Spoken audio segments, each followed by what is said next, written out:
Ya, halo teman-teman semua. Selamat malam. Selamat datang di Chatterbox edisi hari Kamis 4 Juli 2024. Sebelumnya, untuk saudara-saudari yang di Amerika Serikat, saya ingin mengucapkan Happy Independence Day. Selamat memperingati hari kemerdekaan Amerika Serikat, ya. Which America is always a great country to chase a nice American dream. Minum dulu ya. Oke, seperti biasa, ini posisi saya lagi ada di Taman Pelita, di pintu masuk perumahan Bumi Bintara Permai, Pesanggerahan, Jakarta Selatan. Ya, tempat favorit saya untuk bikin konten Chatterbox Recorded Edition. Karena di sini enak, ada meja yang bisa buat naro HP ya kayak gini. Ada taman satu lagi di sana, Taman Rosita, yang lebih kecil, lebih mungil, lebih small gitu ya. Kalau ini lebih boleh dibilang besar, karena ini untuk juga mengakomodate mereka yang suka wifi-an di sini. Nah, berbicara tadi tentang kita selalu didoktrin dengan stigma segala sesuatu yang berlebihan itu nggak baik, ya. Tapi percaya dengan saya, ada sesuatu yang justru kita harus berlebihan. Contoh aja begini, dari pengalaman saya ikut-ikut seminar, webinar, dan menimba ilmu bersama orang-orang yang saya anggap adalah guru saya dalam kehidupan ini. Contoh aja, kita berangan-angan, bercita-cita atau berkeinginan menjadi orang yang kaya raya banget.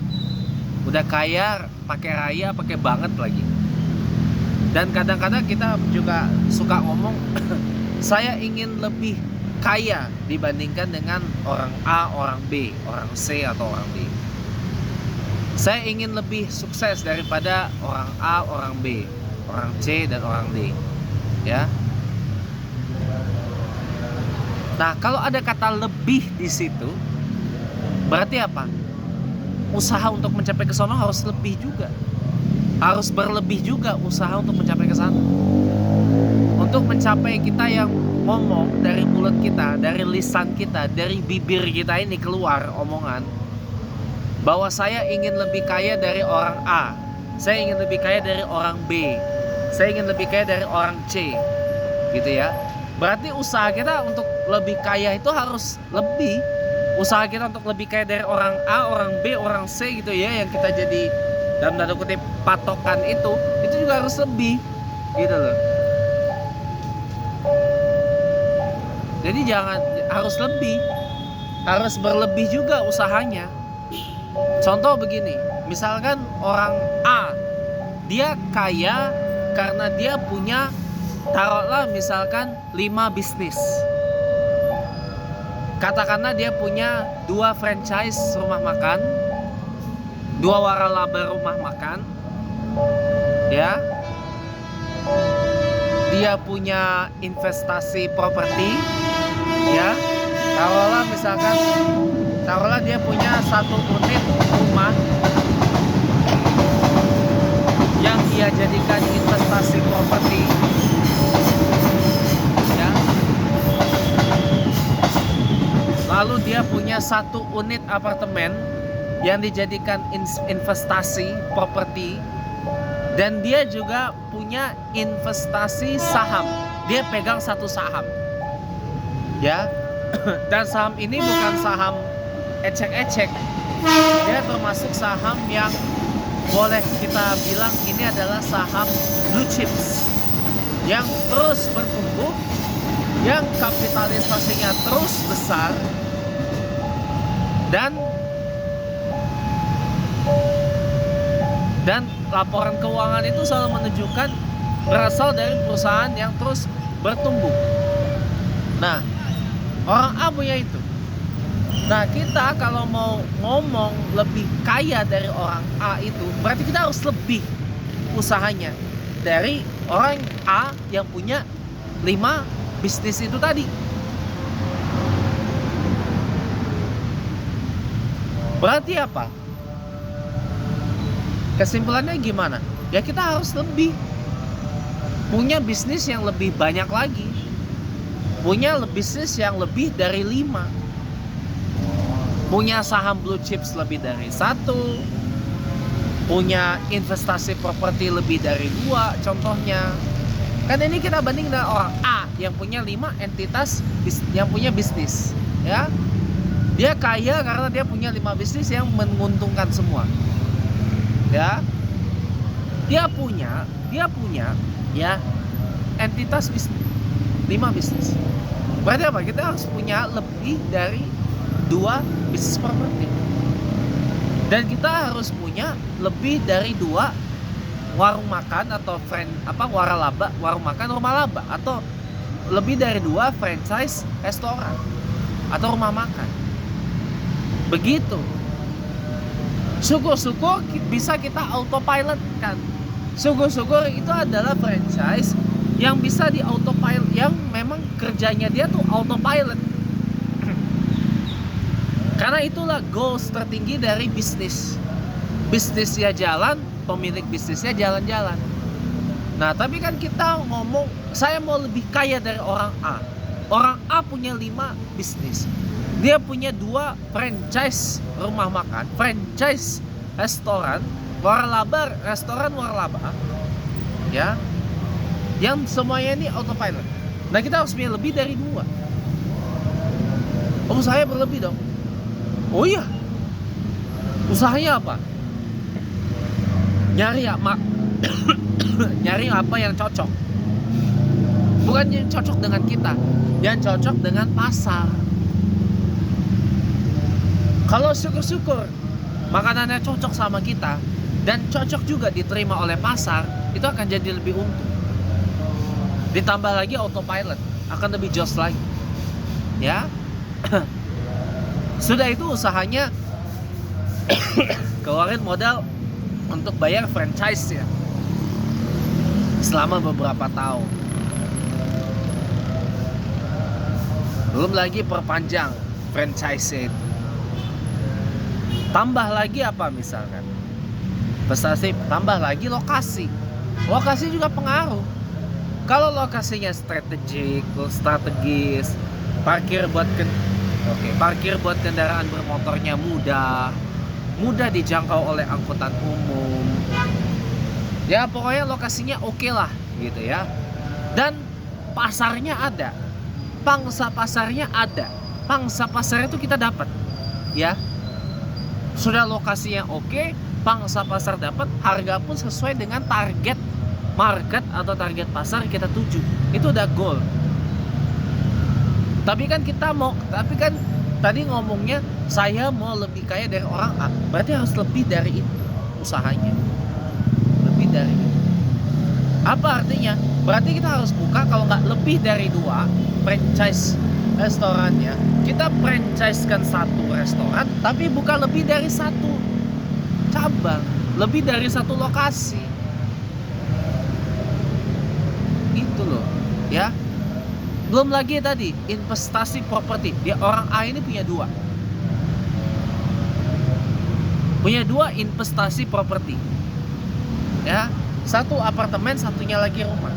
Nah, kalau kita mau menjanjikan mau kaya gitu ya, mau lebih kaya gitu ya, dari seorang A, berarti investasinya harus lebih dari 2 properti harus dipunya. Dan yang penting apa? Lokasinya strategis, target pasarnya dapat, baru akan kaya kalau kayak gitu. Jadi kalau ada kata lebihnya, berarti kita harus usaha yang berlebihan.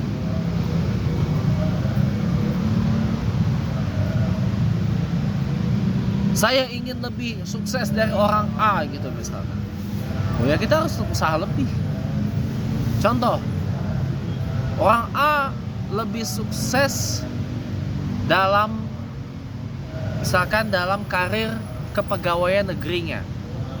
dalam kurun waktu 6 bulan naik jabatan terus, pangkatnya naik dari fungsional jadi 6 bulan kemudian jadi eselon 2, 6 bulan kemudian jadi eselon 1 gitu misalkan.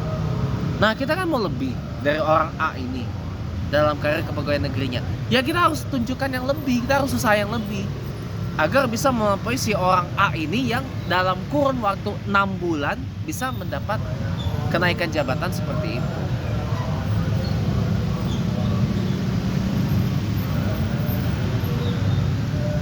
Ya minimal dalam misalkan 3 bulan ada promosi jabat, dapat promosi naik terus dan sebagainya. Ya untuk mencapai ke sana usahanya harus lebih. Gak bisa biasa-biasa saja. Gak bisa nyantai-nyantai aja alon-alon asal kepabot, gak bisa. Tuh, jadi makanya, jadi stigma segala sesuatu yang berlebihan itu gak baik, itu mendoktrin kita, mendogma kita ini untuk menjalani hidup itu ya dengan biasa-biasa aja. Dengan kita ya ibaratnya ya sama aja kayak orang-orang kebanyakan yang B aja, yang biasa aja gitu loh. Yang nggak kaya-kaya banget tapi juga nggak miskin-miskin banget, ya kayak kepepet-kepepet banget, nggak kepepet-kepepet banget tapi juga nggak tebel-tebel banget duitnya, jadi ya biasa-biasa saja itu loh. Sama dengan banyak orang kalau kayak gitu.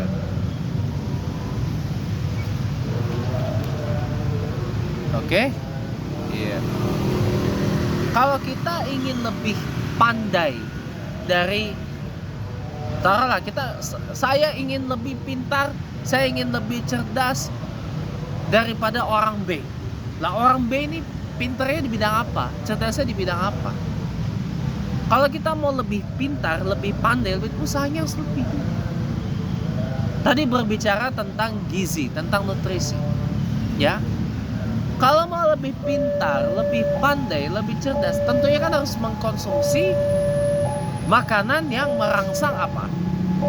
Kinerja otak. Nah, otak ini membutuhkan apa? Protein. Nah, berarti apa? Kita harus banyak dan berlebih mengkonsumsi makanan-makanan yang berprotein. Apa contohnya? Ikan, olahan daging kedelai, contohnya tempe, tahu, ya, telur. Tadi saya lupa sebut. Telur itu kan merangsang kinerja otak. Ngerti gak? Merangsang kinerja otak.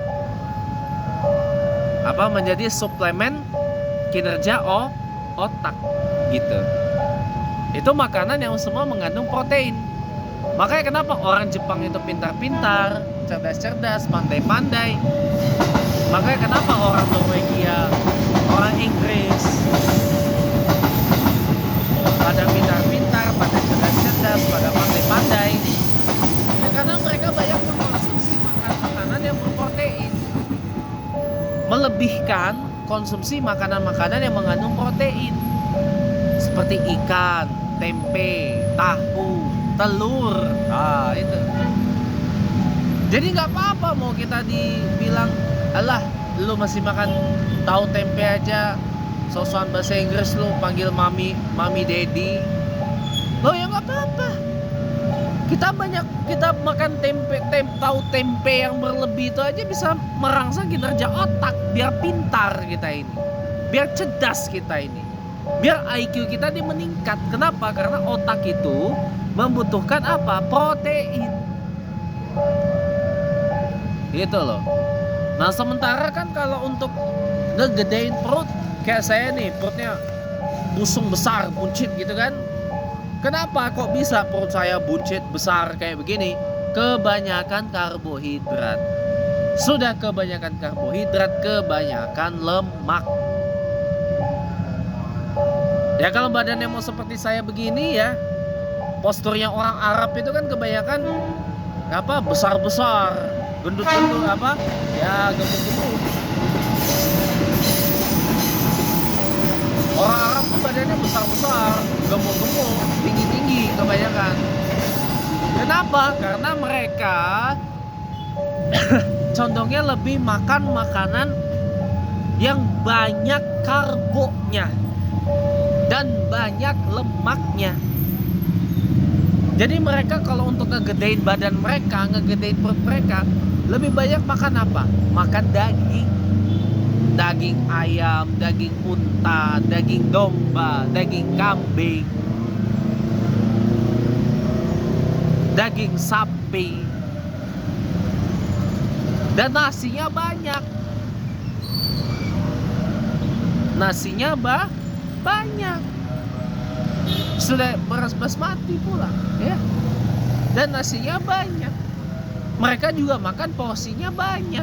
Makanya kenapa orang Arab itu pada umumnya badannya besar-besar, perutnya modelan kayak saya ini. Ya, perutnya besar, buncit, busung gitu kan. Iya. Ya karena mereka makan makan lemak dan karbo yang berlebih. Beda dengan orang Jepang. Orang Jepang kenapa kurus-kurus, selim-selim? Kenapa? Mereka nggak melebihkan karbo, tapi proteinnya mereka lebihkan. Makanya orang Jepang tuh pintar, cerdas, pandai, genius. Gitu teman-teman ya. Jadi jadi ada sesuatu yang memang kita harus lakukan itu secara berlebihan. Tapi ada juga yang tidak. Ya. Contohnya aja kayak tadi, saya kasih contoh yang simple aja. Kita ngomongnya, "Oh, Pak, saya mau lebih kaya, Pak, dari orang A." Ya, orang A kayaknya karena apa? Ya kita harus usaha lebih. "Pak, saya mau lebih pintar, Pak, dari orang B." Saya mau lebih cerdas, Pak, dari orang B. Lah orang B itu pintarnya dalam hal apa? Nah berarti kita harus usaha lebih untuk melebihi kepintarannya orang B di bidang apa gitu loh. Sebagai contoh, maaf, orang B ini pintar dalam hal bahasa Inggris. Dia ngomong bahasa Inggrisnya cecus. Ya, berapa kali ikut kompetisi bahasa Inggris, selalu dapat juara 1. Lomba debat bahasa Inggris dapat juara 1. Lomba karya tulis bahasa Inggris dapat juara 1. Lomba pidato bahasa Inggris dapat juara 1. Lomba cerdas cermat bahasa Inggris dapat juara 1. Lomba storytelling bahasa Inggris dapat juara 1. Lomba news reading, baca berita bahasa Inggris dapat juara 1. Kebayang? Ya, dapat juara 1. Apa rahasianya? Dia belajar bahasa Inggris tuh maraton dari kecil. Ya, pertama dari orang tuanya yang mungkin memberikan sesuatu lah yang berkaitan dengan bahasa Inggris itu. Modelan saya dulu, saya dibeliin almarhum papa saya itu zamannya itu VCD Magic English dari Disney. Pertama saya belajar bahasa Inggris dari situ.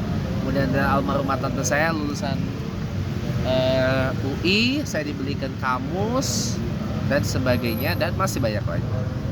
Ya, dari kecil dia. Dan dia belajar bahasa Inggris itu maraton, bahkan dilesin bahasa Inggris itu. Dilesin dari orok, dari piyik. Ya, dari sebelum playgroup barangkali. Bahkan dibiasain, you harus ngomong bahasa Inggris di rumah, you bicara bahasa Inggris di rumah. Ya, you bicara bahasa Inggris di rumah. Akhirnya apa? Akhirnya itu tadi. Nah, kita ngomongnya, "Pak, saya mau lebih pintar bahasa Inggris daripada si orang B." Nah, usahanya harus lebih dari itu. Ibaratnya orang B itu belajar bahasa Inggris itu maraton, bukan sprint lagi, maraton dan berkelanjutan, continuous, sustainable gitu loh. Nah, pertanyaannya, bisa nggak Anda lebih dari itu? Kalau mau lebih pintar bahasanya daripada si orang B itu. Gak ada kata terlambat. Kalau dia belajar maraton, kita harus lebih dari maraton lagi. Lebih maraton lagi belajar. Gitu kawan-kawan. Ya, gitu. Begitu ya, jadi semoga dapat. Jadi makanya kalau kita masih bersandar pada dogma, segala sesuatu yang berlebihan itu nggak baik, ya kayaknya ya selamanya kita hidup akan biasa-biasa terus.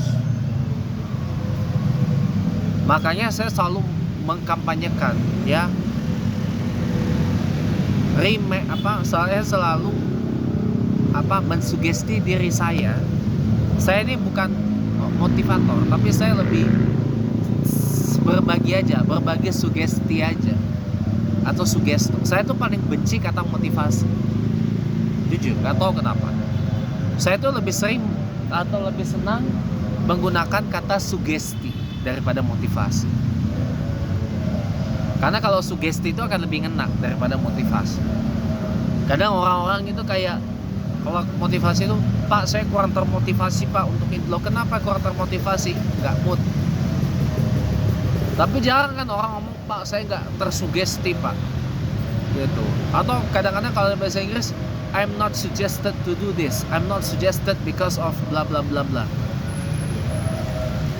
Atau I am suggested to do this, I am suggested because of bla bla bla bla bla. Karena orang tersugesti, makanya saya lebih senang menyebut diri saya itu sebagai sugestor, gitu loh. Sugestor dan provokator, tapi lebih senang saya itu disebut sugestor. Karena saya senang mensugesti diri saya sendiri dan mensugesti teman-teman yang menyaksikan ini. Gitu loh. Gak ada kan sugestor. Jarang sih. Kalau saya lebih menganggap Pak Tung Desem-Waringin dan Pak Ahmad Faiz Zainuddin itu sebagai seorang sugestor daripada motivator.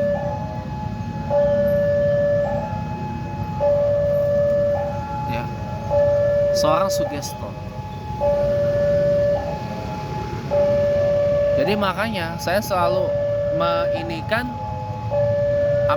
mind and soul remapping. Ya, saya selalu menggunakan istilah mind and soul remapping atau remapping mind and soul. Memetakan ulang pemikiran dan perasaan. Remapping. Kenapa di remap?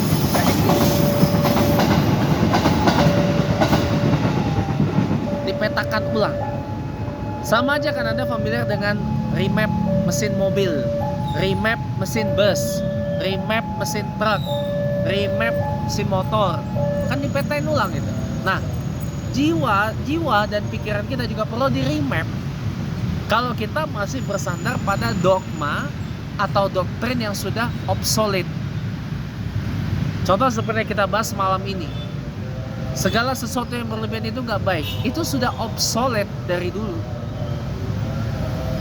Ya, kalau kita masih bersandar pada dogma itu, artinya apa?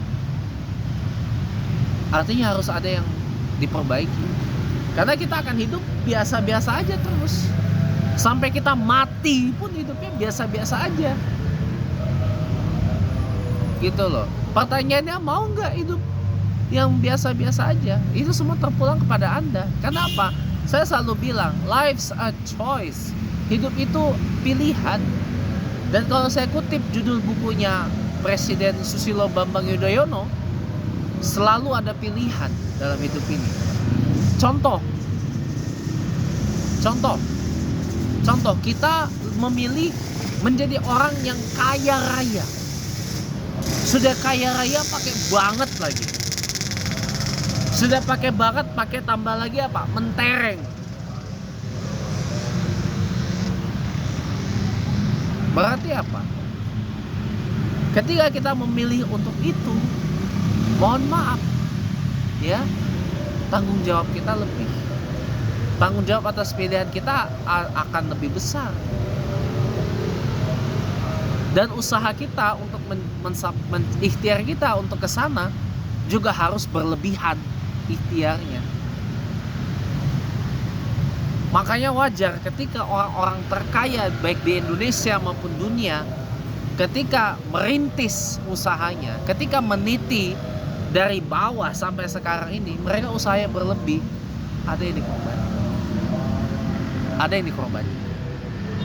Waktu, tenaga, bahkan waktu tidur juga berkurang dikorbannya.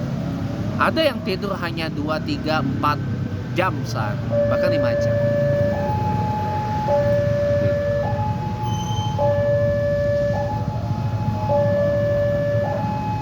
Jadi begitu.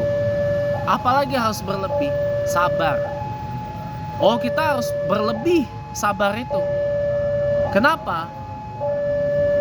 Kalau kita membatasi sabar, itu namanya kita bukan manusia. Kita bukan makhluk ilahiyah, tapi makhluk syaitoniyah. Bisa ngerti ya? Apa perbedaan makhluk ilahiyah dengan makhluk syaitoniyah? Kalau makhluk ilahiyah, kita akan linear lurus kepada apa yang diajarkan oleh Tuhan, apa yang diajarkan oleh Allah Subhanahu wa taala. Kalau kita makhluk syaitoniyah, maka kita akan lurus mengikut ajaran yang diajarkan oleh syaitan. Makanya kenapa banyak kasus-kasus ya pembunuhan, kasus-kasus zina, kasus-kasus narkoba, kasus-kasus anak bunuh orang tuanya, orang tua bunuh anaknya dan sebagainya. Itu karena dia memilih untuk menjadi makhluk syaitoniyah, bukan makhluk ilahiyah. Jadi sisi syaitoniyahnya yang dia lebihkan, bukan sisi ilahiyahnya.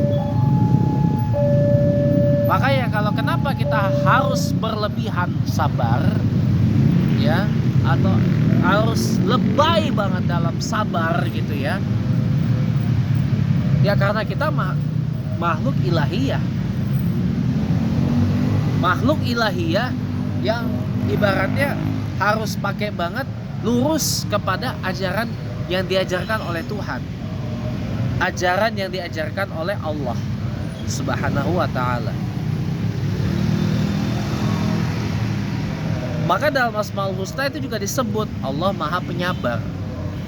As-Sabur ayat 99a, Asmaul Husna nomor 99 itu.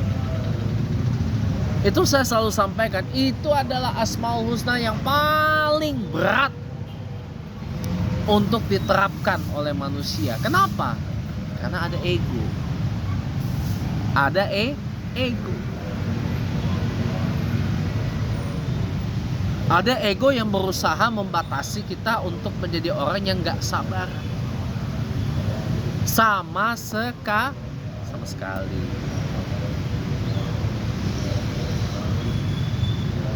Gitu. Berarti ya sampai sini ya. Paham ya? Semoga paham. Semoga. Tapi kalau kita memilih untuk sabar berlebih, berarti kita adalah makhluk ilahiyah. Mau tahu kenapa Rasulullah itu gak pernah sakit? Karena beliau gak pernah marah. Beliau itu berlebihan sabar. Itulah makanya kenapa beliau sehat. Kenapa? Mens sana in corpore sano. Di dalam tubuh yang sehat terdapat jiwa yang sehat. Kenapa Rasulullah itu jiwanya sehat? Karena akhlaknya Rasulullah adalah akhlakillah. Akhlak Rasulullah adalah akhlak Allah. Allah sangat sabar kepada kita hamba-hambanya. Rasulullah pun sabar juga kepada para umatnya, pada orang-orang. Rasulullah akan tegas, akan marah ketika agama Allah itu dihina, diinjak-injak, dicaci maki, dirusak nama baik, dinista. Ya. Tapi kalau yang lainnya Rasulullah itu sangat-sangat sabar. Bahkan konon katanya, ada riwayat yang mengatakan Rasulullah tuh bahkan ketika dilempar kotoran manusia, Nggak marah, sabar, gitu ya. Coba bayangkan andai kita yang ada di posisi itu, udah pasti akan cari orangnya, dibacok, dibunuh, dihabisi, atau kan dipolisi, atau enggak paling enggak rumahnya dibakar. Coba bayangin. Rasulullah enggak begitu. Pak, tapi kan kita bukan Nabi Muhammad, Pak. Pak, kita bukan Rasulullah. Pertanyaan saya begini. Kita umat Rasulullah apa bukan?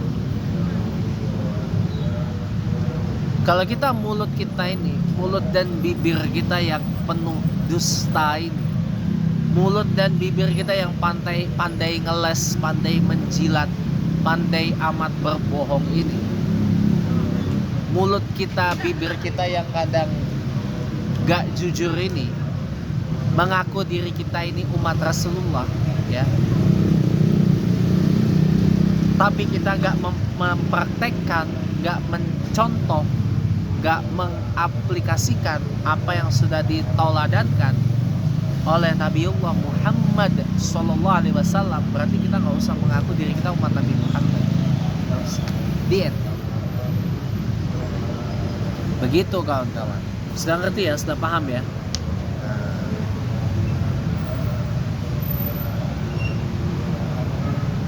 Mudah-mudahan dimengerti, mudah-mudahan dipahami, ya. Artinya apa? Ada hal yang harus kita berlebihan. Kecintaan kita pada Rasulullah Sallallahu Alaihi Wasallam itu harus berlebih. Apalagi sabar. Kecintaan kita kepada Allah Subhanahu Wa Taala, ikhtiar kita kepada Allah, ketawakalan kita kepada Allah, ketauhidan kita kepada Allah, itu juga harus berlebihan. Supaya apa? Allah memandang kita, oh orang ini lebih layak nih, tak masukkan ke sorga. Oh jangan ngomong ya. Lebih layak ini orang, tak, udah kamu tak masukkan sorga aja. Kenapa? Kamu ini lebih ini daripada ini. Kamu lebih soleh daripada orang yang kamu ini lebih apa? Lebih layak disebut umat Nabi Muhammad ketimbang orang itu. Orang itu cuma mulutnya doang umat Nabi Muhammad, tapi hatinya enggak.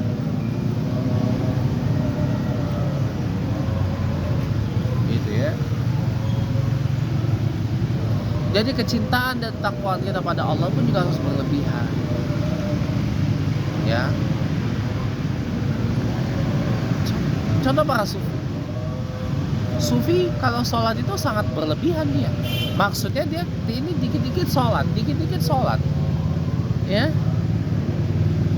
Bahkan sholat yang maaf tidak diajarkan Nabi Muhammad pun dilakukan. Karena mereka tidak kaku. Kenapa? Iza wujidal maslahah fasama syara Allah. Ketika sesuatu itu mendatangkan satu kebaikan, maka akan langsung disyaratkan oleh Allah Subhanahu wa Ta'ala. Gitu. Ya. Menimba ilmu, kita pengen berilmu itu juga harus berlebihan. Gitu. Makan berlebihan boleh nggak? Ya tergantung kebutuhan. Kalau kebutuhannya untuk merangsang kinerja otak, makanlah makanan yang mengandung protein secara berlebihan. kita pengen tubuh kita ini sehat, makan makanan yang bervitamin secara berlebihan juga. Di mana sumber vitamin? Sayur-sayuran, buah-buahan. Kalau pengen tubuh kita ini sehat, mata nggak normal, mata normal, ya peredaran darah lancar, nggak kental darahnya, makan makanan yang bervitamin berlebihan. Apa dari mana sumbernya? Dari sayur dan buah-buahan. Gitu ya. Tergantung kebutuhan. Gitu. Jadi mulai sekarang rubah itu, bahwa ada sesuatu yang memang kita harus berlebihan dalam melakukan. Tapi ada juga sesuatu yang tidak harus berlebihan dalam kita melakukan. Semoga bermanfaat, mudah-mudahan berkenan. Selamat malam, selamat berhari Jumat, dan kita bertemu lagi lain kesempatan. Sampai jumpa.